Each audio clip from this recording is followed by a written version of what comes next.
All right, folks, let's see if the baseball bats and the Murray's Frogs can keep pace with the Whistlers, or if the Whistlers are just going to start to just run away with the #1 seed of the NAL, because this is getting ridiculous. They've won 7 straight. They're 9-1 in their last 10 games, and they take down the Cluckers, who are trying to get back on track, and it's just not looking good for the rest of the Neos Arc League. And we go to our RTS for the evening. We are going to have the enhanced box scores and broadcast turned on for this one, folks. You can watch with the exclamation mark box scores for this evening. We're going to try to do that because I want the bot to be able to actually push stuff live to the Discord tonight.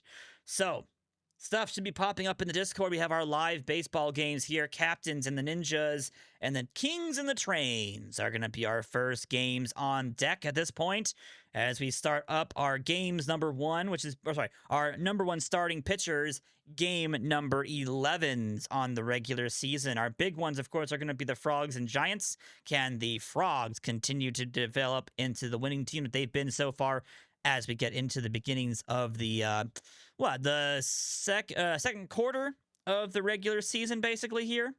We'll see how that can go if these ball clubs between the Frogs and the Bats, as well as a couple of the other teams like the Pioneers. I believe the Kings have had a good season so far. The SDL is much tighter than the NAL in terms of how the teams have been performing. Oh, and also box scores, Brent, box scores. Runs have begun happening. The Captains have gotten 2 runs, one in the top of the second and one in the top of the third. An error and a solo homer. Cal Ripken's second home run of the regular season has given them a 2-0 lead against the Ninjas.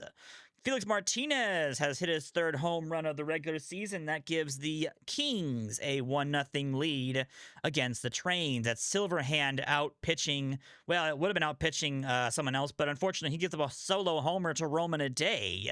And it's going to be a 1-1 ball game as Silverhand gives up the 4th home run of the season to Roman a day. We go to the top of the 5th. We have a couple of ball games here that are very closely matched at this point. The Captains are still looking like they're in the lead. Pierzynski is going to be a good little matchup here against Johnny Silverhand. He has 9 strikeouts through 5 innings of work. The Captains add on to their lead on a D. Dempsey double, scoring in, I believe, Cutie Pie. Oh, is the game freezing up again? Oh, dear me. Hold on. Oh, it's actually Stats Plus having a timeout problem. Hold on. I know what's going on now. Okay, so we can't do that. So let's go ahead and just stop that then. Because that's not going to work. I can't be having the Stats Plus bot actually causing problems. That's what the problem is. Because now when we get past this and we actually submit the report, we're going to have a massive jump in time. Yep, massive jump in time we did. All right. So we've turned off the bot because that's not working well. I may have to get in contact with Dave and let him know that it's actually having some problems. It's actually like not responding. So Ernie Steele and Colby Joe have given the Kings a 5-1 lead. They have gotten all over Pierzynski in the top of the 7th, and they have given the Kings again a 5-1 lead over there. Hughes on first has hit a 2-run homer, and then down with OBP hit a solo homer. The Frogs still lead against the Giants 1-0 in the bottom of the 1st, and then the Warlocks have gotten a run off of Abinduct and the Pioneers. That's a Bradford Smart ground out. That's actually a rarity. And that again, yes, Cascappy, that is our Abinduct versus Koufax matchup over there. And then, of course, we do have Amanda Hellerman and the Nobles up against the Reapers right now as well. We're going to go ahead and let all these ball games play out across the games. And again, we have turned off the Stats Plus bot. Unfortunately, it was actually freezing and causing us some problems. Olga Tolofsson has grounded out, scoring in Van Doren. Trains are now down 5-3, and the Giants have tied up the ball game in the bottom of the 1st. A Reese Worthington single scored in Mike Schmidt. That's tied up at 2 apiece. Tony Gwynn has doubled home a run for the Nobles. They take a 1-0 lead against the Reapers. That's going to be scoring in Ricky Johnson. Kyle Harris hits a 2-run homer, his 1st of the regular season for the Captains. They now lead 5-0 against the Ninjas. Otherwise, it's all scoring so far. We got a 5-0 ball game into the 8th and a 5-2 ball game as they head to the 9th between the Kings and the Trains.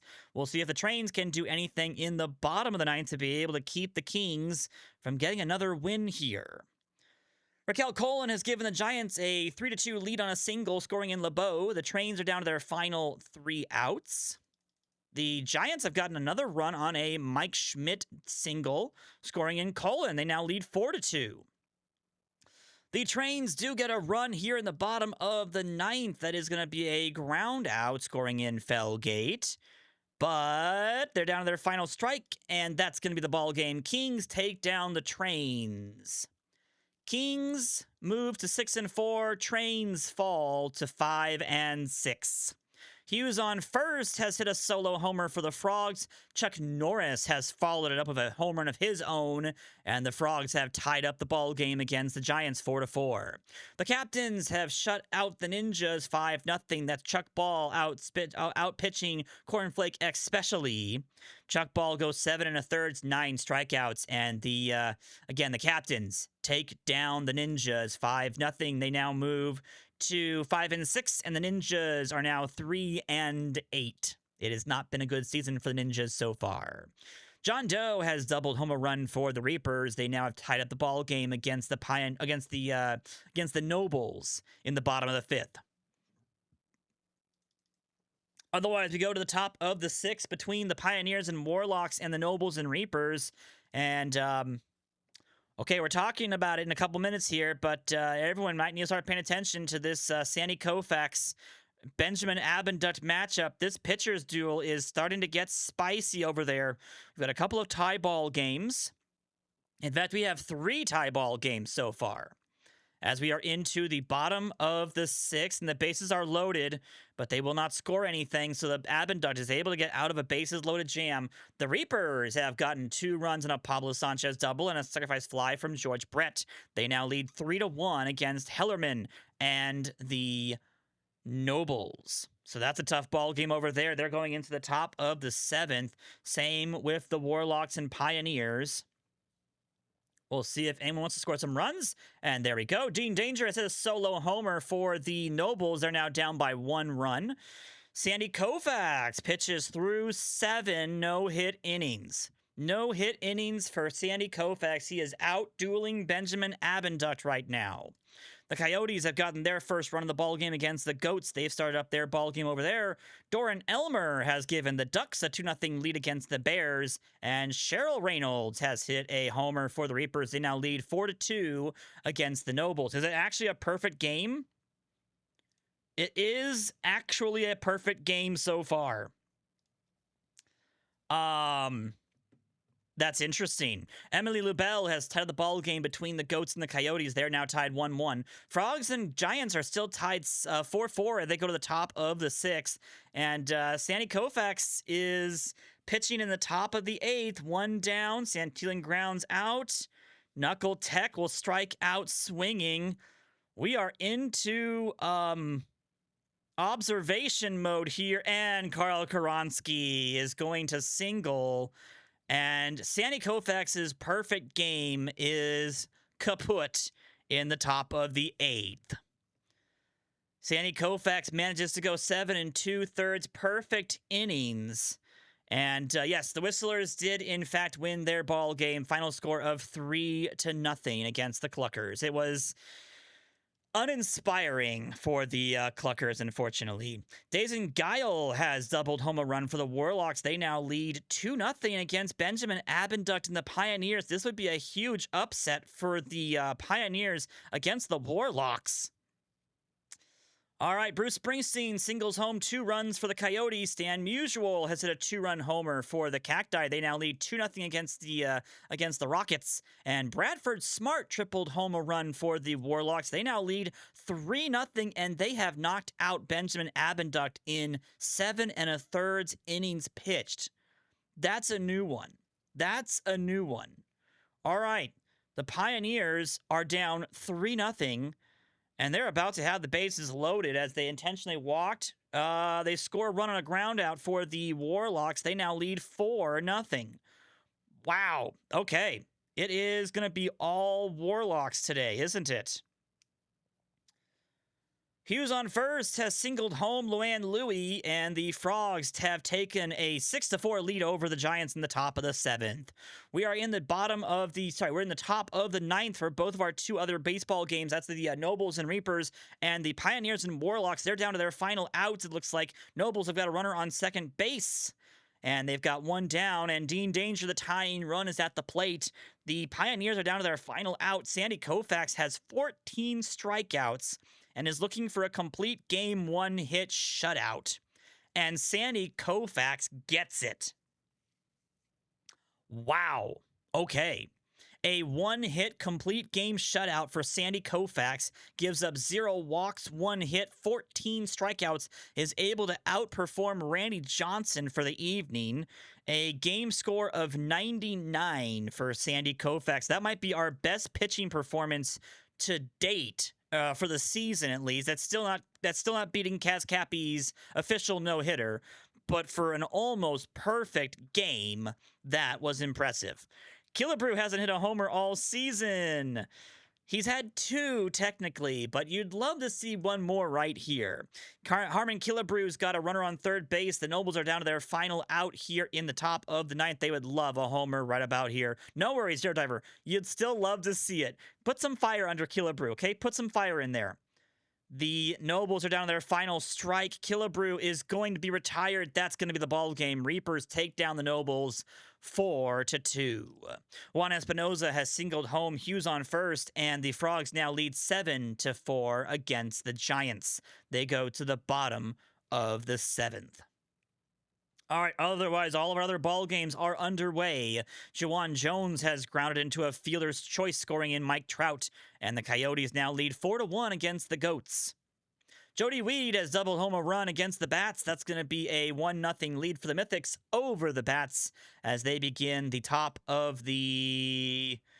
What was that? Top of the first? Yes, top of the first. The Giants have gotten a home run from Star Moonbeam, and they now are only down 7-5 as Linda Potter has been called upon to get the final out, and they do get down with OBP to fly out to finish the 7th inning. Ken Griffey Jr. has hit home run number 6 of the regular season, a solo shot here for the Rockets. They're now down by only 1 run. 2-1 is the score over there. Oh, right. Abinant had the 102 scoring game for his 16 strikeouts. You're right, Kaz Cappy. So not even the best performance of the season, but it definitely was a good performance. Will Hunt has doubled home Springsteen, and the Coyotes now lead 5-1. And Bert Handsome has doubled home Honus Wagner. The Queens now lead against the Admirals 1-0. That game goes into the top of the 2nd. Alrighty. More scoring across the league. The Coyotes tack on a run on a Mike Trout single, scoring in Will Hunt. They now lead 6-1. And Scooter Pokey has a sacrifice fly, scoring in a run for the Cacti. They now lead 3-1 against the Rockets. And we're going to keep watching the Frogs and Giants. The Frogs are looking to get win number 9 of the regular season, I believe. I believe they're looking for win number 9. We'll see if they can do it here. They do give up a run to Janice Lowry and the Giants on a single, scoring in Reese Worthington. It's now 7-6 in favor of the Frogs. Mikey Thomas has hit a 2-run homer for the Cacti. They now lead 5-1. And Fritz von Heistig has hit a sacrifice fly, scoring in cash considerations. And the Admirals have tied up the ball game against the Queens. Choo Choo Magoo has struck out 9 batters through 5 innings for, I believe, the Cacti, right? Is that his team, or is that actually the, No, that's the Rockets. Wow. So he has lots of strikeouts, but unfortunately they are losing that ball game right now, 5-1. The Armadillos have gotten 2 runs on a wild pitch and a base on balls single, scoring in Verl and Fern. They now lead 2-0 against the Owls in that matchup over there. And we are trying to see if the Frogs want to score some runs here in the top of the 9th. Jose Miranda doubles home base on balls. The Armadillos now lead 3-0. And the Frogs say, yes, we will. Juan Espinoza doubles home Norris and Padilla. The Frogs now lead 9-6. Once again, a 3-run lead for the Frogs. They'll take that to the bottom of the 9th. What was Lefty Cheese's score for his 16 strikeout performance? Let's find out, shall we? Really quickly, what was his score for that one?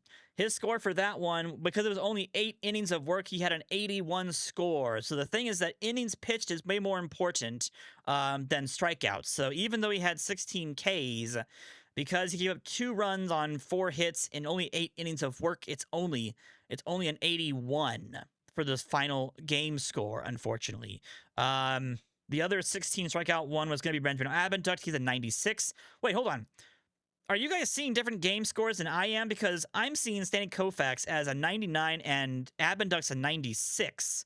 And the latest Randy Johnson performance is a 96 as well. I don't know if that's Stats Plus lying or if they have a different whole entire game score system at Stats Plus, but by OOTP standards, Sandy Koufax did just have the best pitching performance of the season at a 99. So we'll have to see about that. I'm assuming you guys are going off of Stats Plus, which I don't know if I would trust Stats Plus or OOTP. I think either or would be fine. They're all really good performances, okay? They're all really good performances. Larry Walker currently has the best offensive performance at 101, just in case anybody was curious. Alrighty, we go to the bottom of the ninth between the Frogs and the Giants. The Giants are down to their final 3 outs.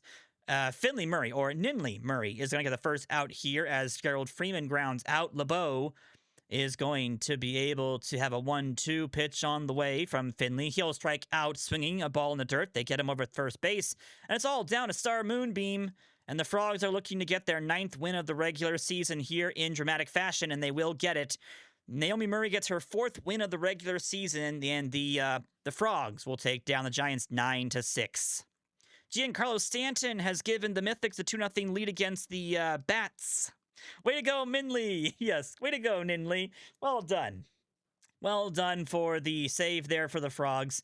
2-0 is the score for the Mythics. Now it's 2-1. Wade Beers has singled home Cinnamon Roll, and the Bats are on the board. Alrighty. Jumbo Jimbo and Greg Lake have given the Ducks a 5-0 lead over the Bears.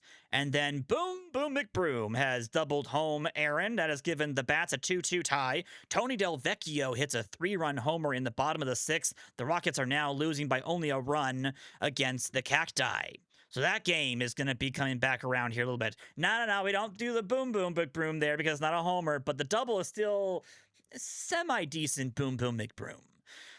Ground out for Mike Piazza and a double for Jose Payne has given the Bats now officially a 4-2 lead. So the Bats are coming to play, and Hammer Longballow caps it off with a 2-run homer. The Bats have a 6-run bottom of the 3rd to take a 6-2 lead against the Mythics. Yes, I did catch the lower case to make it more of a subtle Boom Boom McBroom. The Goats have got a 2-run homer from Stan Olafson, and they now are only down by 3 against the Coyotes. And the Cacti have gotten a run back here in the top of the 7th on a Mikey Thomas single, scoring in Musial. By the way, Finn decided he wanted to get up after the Frogs game ended. Yeah, he was just there for the Frogs game, and he was like, okay, good. That's all we needed to see. Alrighty. The Armadillos have taken down the Owls. Sunny Day gets the save. It's going to be a 3-0 win for the Armadillos. Roger Lemons has another great ball game. 12 strikeouts, 8 innings pitched. Sunny Day gets save number 5 for the Armadillos, and they take down the Owls 3-0. So Armadillos having a great season as well. They're now 7-4, and they push the Owls down to 3-7-1. So there's a lot of people in this bottom half of the NAL at this point. Otherwise, Juan Berrios has given the Ducks a 6-0 lead. Ikaika Knock has given the Goats only a 2-run deficit, and Swole Joel has doubled home a run for the Mythics. They now have a 3-run deficit as we have a whole bunch of ball games into the 7th innings. Bottom of the 7th for the Ducks and Bears and Rockets and Cacti, and top of the 7th for the Goats and Coyotes. Pamela Kirkos has hit a solo homer for the Rockets. They're now within 1 run of the Cacti. That's going to be a tight ball game all the way to the finish, isn't it? That's going to be a fun ball game, isn't it? We're going to go ahead and speed it up just a little bit here, folks. Yeah, 7-4 Armadillos, besides the fact they have a negative run differential. Don't ask me how. Cinnamon Roll has hit homer number 4 of the regular season. The Bats now lead 7-3 against the Mythics. Yes, narratives are for people who have to have narratives, okay? As someone who does do narratives, that's just how it is. I believe, yes, I do believe they had one day where they gave up like a whole bunch of runs against the team, and they were just like, okay, we just have to just shake that one off. They gave up 10 runs against the Mythics. They gave up 17 runs against the Bats. They gave up 14 runs against the Frogs. Otherwise, they win most of their ball games fairly single-handedly. Like their wins are pretty solid, but their losses are really bad. That is how the Armadillos do, okay? Alrighty. It's good to see the Ducks generating some runs. Yes, finally, the Ducks offense comes alive here, and it's against a good squad, too, which is the Bears of all teams. We are into the top of the 8th innings and bottom of the 8th innings for a couple different ball games. The Admirals take a 2-1 lead against the Queens on a Billie Jean Blackwood single scoring in Petrovic. The Queens could really use some run support for Kaz Cappy. We're into the bottom of the 8th. A chance here for the Rockets. They've got runners on first and second, sorry, bases loaded, one down. And the Ducks are going to take their victory. And the Rockets are going to get their lead. AZAxle Rock is going to single home Jones and Griffey Jr., and it's going to be a 7-6 lead. Yes, the grapes are finally being bought from the lemonade stand for the Ducks. Yes. Oh, did you finally get that reference? Yes, these are the Oh, we didn't change it. At one point I wanted to call them the lemonade ducks or the strawberry ducks. The grapes. It was the grape ducks or something like that. There was going to be a reference to the lemonade stand at one point, and then I decided that was probably too unknown for the modern generation. I don't think they would understand that reference, so I decided not to opt out, or instead to opt out for that, unfortunately. But regardless, the Ducks have taken down the Bears 6-0. That's Leo Wayne getting the win, Bob Feller with a loss, and it's a big day for the Ducks offense as they finally flex their muscles a little bit and get that victory. James Achanta, got any grapes? Yes, we probably should make that become got any grapes, because that would be better at that point. Alrighty. The Rockets have taken an 8-6 lead on a sacrifice fly, and they'll head to the top of the 9th, now leading over the Cacti 8-6. Cinnamon Roll has hit home run number 5 of the regular season, a solo shot, and that gives the Bats an 8-3 lead over the Mythics, so the Bats are looking like a shoo-in for their 9th win of the regular season as well, which would be huge. Mikey Thomas is going to make it interesting, but that's going to be it. Couple of finished up ball games. Mikey Thomas hit his second home run of the ball game for the Cacti, but it is not going to be enough. They will fall 7-8 against the Rockets. And then the Goats are unable to come back against the Coyotes. They will fall 6-4. Angela Del Vecchio gets her second win of the regular season. It was a good, strong start for her. She has a lot to still improve on, unfortunately. But the Coyotes get the win over there in that matchup against the Goats. That's a big win for the Coyotes. We're into the top of the 7th between the Mythics and Bats and Admirals and Queens. We'll see if any of these two ball clubs want to be able to score some more runs. And the Mythics say, yes, we would like to.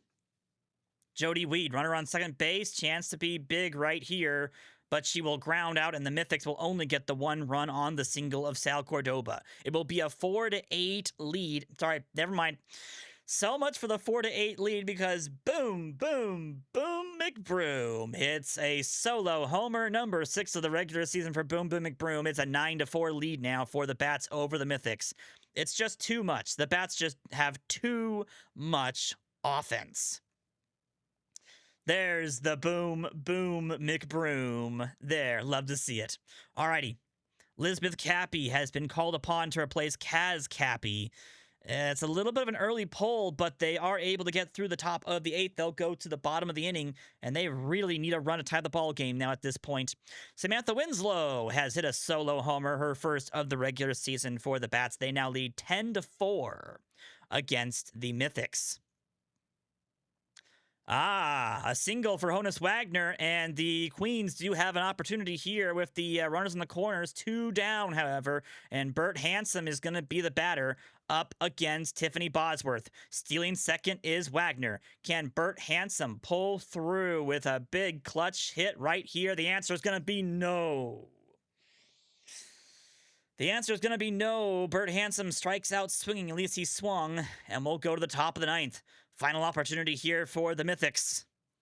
They've got a runner on second. 2 down. Final opportunity for the Mythics against the Bats. And the Bats are going to take it. 10-4 is the final score. And it's going to be a win in favor of the home squad. The Bats do get the win. See, now it's interesting that I'm pretty sure Kaz Cappy... No, you don't. I'm sorry. Cappy, let me know if you do want to have a longer hook. Because I know we have some settings in the background that are working in favor of some pitchers. What is your stamina, though? Oh, you're at 98. You should be longer than that.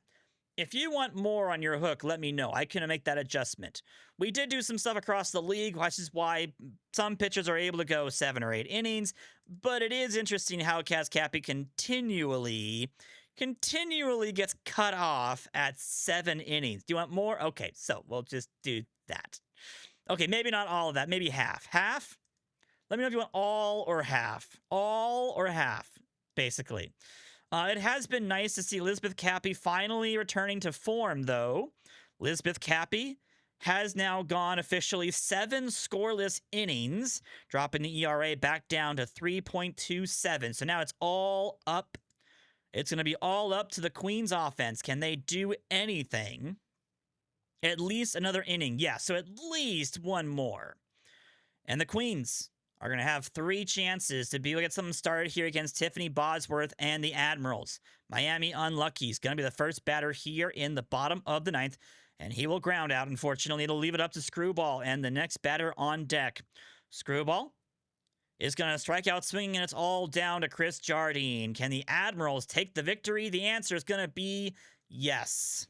Kaz Cappy is just not able to get any of the offensive support, and a 2-1 victory for the Admirals spells dire situations here for the Queens, as they now are 3-6-2.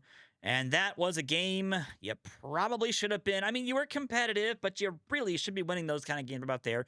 The Admirals moved to 5-5-1. So these are your standings, ladies and gentlemen, after our RTS. Our RTS for games number 11 shows the Whistlers, Bats, and Frogs as the top teams in the NAL. The Armadillos move into a solid 4th place position as the Mythics and Coyotes and Care Bears are falling behind. They're 4.5 and 5 games back of the 1st place team, which at this point you're not caring about. You don't worry about matching the Whistlers. You just want to match the Bats and the Frogs. Like, you don't care about that. And yes, Kaz Cappy's ERA is impeccable. 1.71 ERA, just has not gotten the run support. Just has not gotten the run support, unfortunately. So, around the league otherwise, the Giants have lost again. The Owls have lost again. The Ducks have moved up in the positioning a little bit here. They're now 3-8, tied with the Cluckers. And then, of course, the Goats, losers of 5 straight. They are now 2-9. So, the Nails Arc League is a wild show over there. That is an absolute crazy carnival show over there. We have 2 people batting 500. That is going to be Wade Beers and Jody Weed. Hughes on first now has the lead in homers. 9 homers for the regular season for Hughes on first. The Frogs have been loving the offense over there. And we still have Ty Cobb in the lead for stolen bases at 22. For the Sunny Day League, we've got some interesting movements going on here. The Rockets and Warlocks are moving up through the system. The Rockets are back in 1st place after losing 3 straight games, I believe. They were losers of 3 straight. Now they are winners of 3 straight. No, I'm sorry. They had gone 1-4, and now they are 3-0. So the Rockets are coming back at this point. They are now 7-3-1. The Kings are now 6-4-1, tied with the Warlocks, the Pioneers, and the Reapers. So a lot of close situations over there. And then, of course, you can't count out the Cacti. 6-5-0 are the Cacti. The Admirals are the 500 squad over there. They're 5-5-1. And then the Choo Choo Trains and Captains are both 5-6. The Nobles lost, unfortunately, today. They're 4-7. The Queens continue to just struggle, unfortunately. Now 3-6-2. At least you have the 2 ties. So you have 2 ties that at least will help you if you can turn the season around. And the Beverly Hills Ninjas are 3 and 8 and 0.